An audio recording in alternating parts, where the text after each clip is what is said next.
Good morning, good afternoon, good evening from TaiyangNews.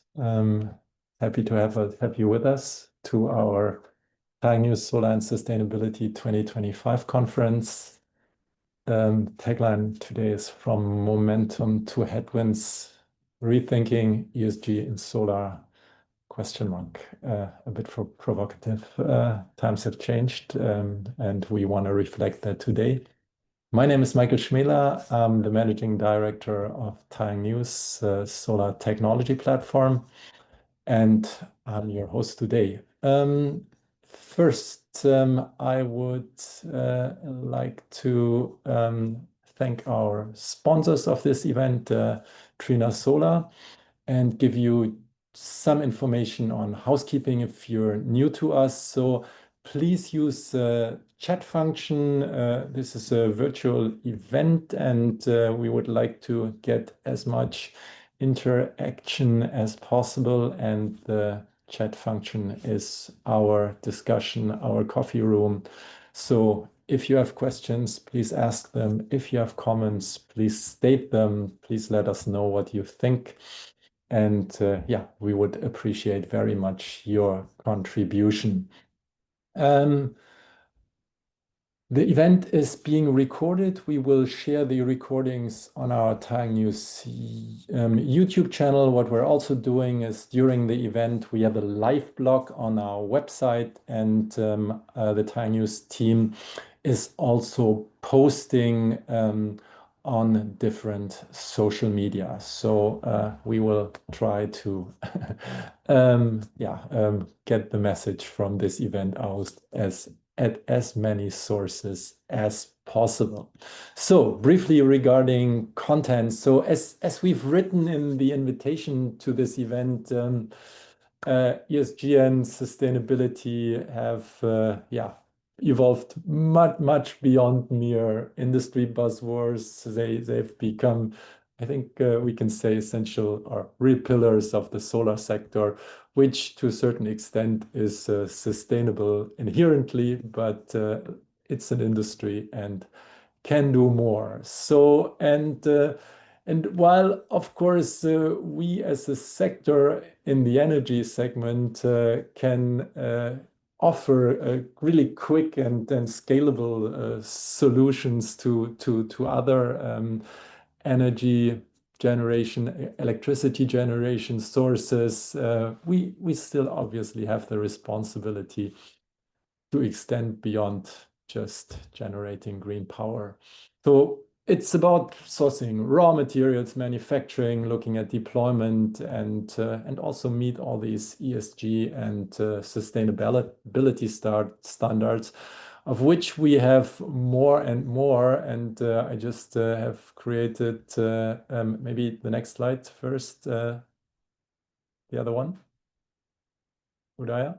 Yeah, a slide where you can simply see just a few of all these standards that are being out there and being offered. And the question is really, so what's needed, how to navigate through all of this to do it right, to stay relevant. And but companies are honoring sustainability. That was the other slide I just prepared. If we could move to that one.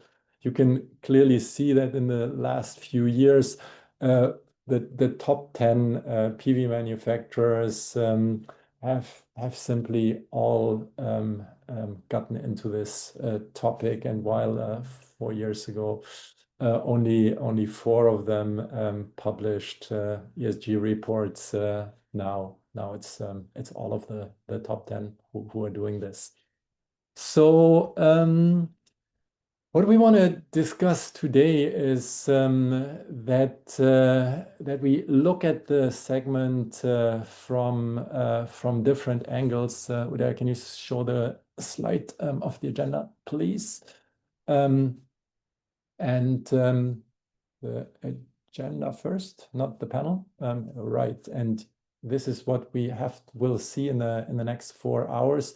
So we will start first with a keynote from Jochen Hauf, former head of sustainability at the leading developer BayWa RE, and now having his own shop, Think Resiliency, and also active at the Global Solar Council as an advisor for Agri-PV. He will simply look into resilience and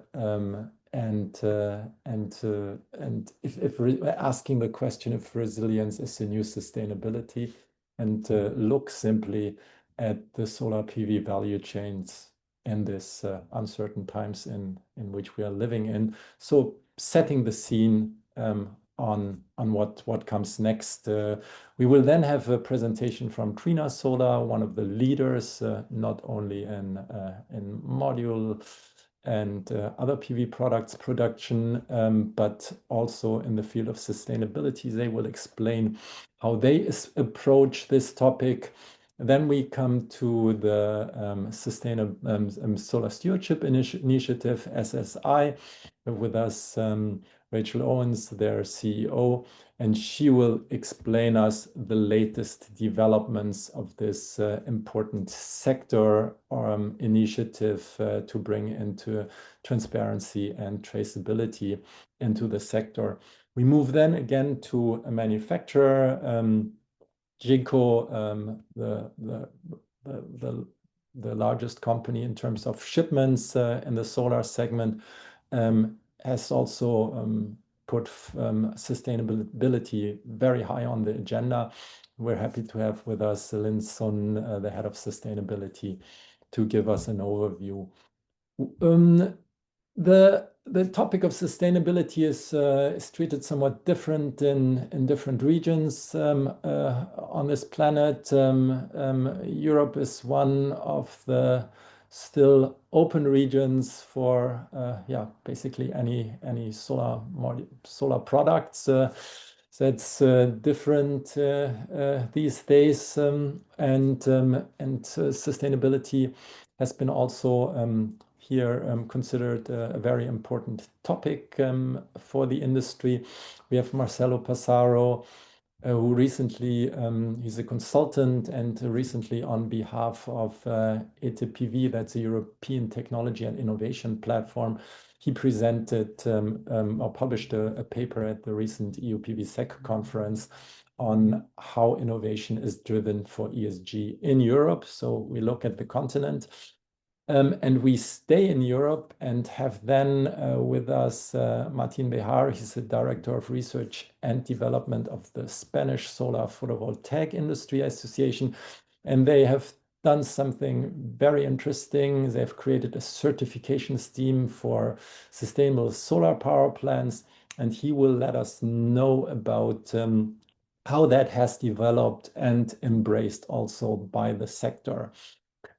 We try to be as compassing as possible, and so we're also very happy to have with us Solar Materials, a commercially active recycling company, and Janet Schmelzer, the head of research and development, will provide us an overview on how they are active already today and preparing for the big wave to come.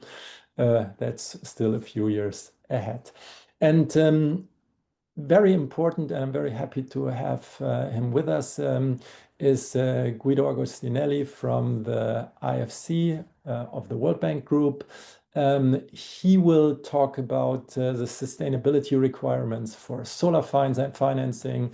IFC is investing in solar projects, in solar companies, and they look very clearly at ESG before they invest and offer their loans.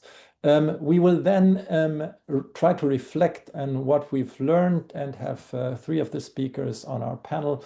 And there we will simply try to discuss what's the status and outlook for ESG in this times of overcapacities, record low prices, and changing regulatory environments. So that was today in a nutshell, and I would like to hand over